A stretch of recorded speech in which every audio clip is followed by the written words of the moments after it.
My name is Dean Mullis. I'm an engineering equipment operator for Wona Roads. I also work for the machine shop in El Portel. This snow is just, it's so thick and hard, there's absolutely no way an actual truck plow could get through it.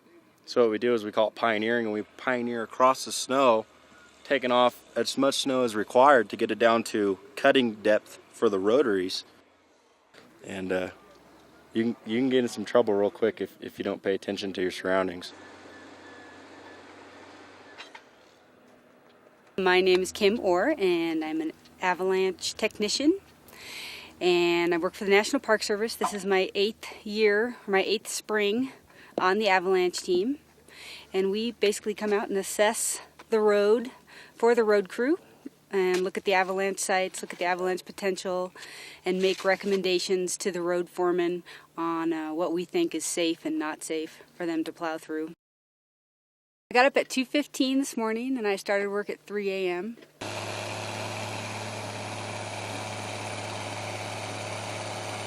My name's Joe Meno and I work for the trail crew here in Yosemite, and right now I'm working with the avalanche team just to assist them because I'm the new guy on the job.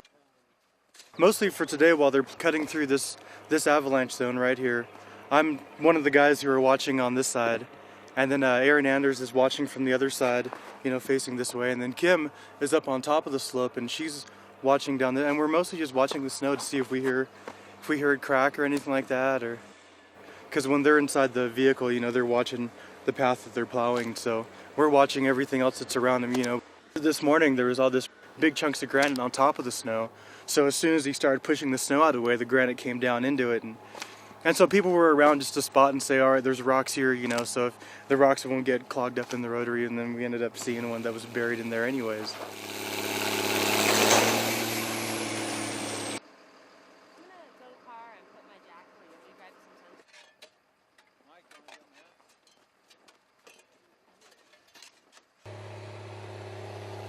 My name's Greg Lineski. I work on the search and rescue team. And I come up and staff the ambulance when they're plowing through avalanche zones. Everybody on the road has to go through the Park Service avalanche training or an avalanche refresher course once you've gone through the training. This is an avalanche beacon right here.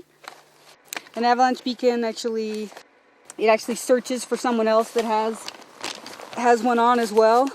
It receives and transmits. And right now, I'm on transmit. The little red button right there is beeping, so that if I was caught in an avalanche, someone else could go on receive and hopefully find me in the snow. The hardest part of the operation is quitting at the end of the day, because we enjoy doing what we're doing.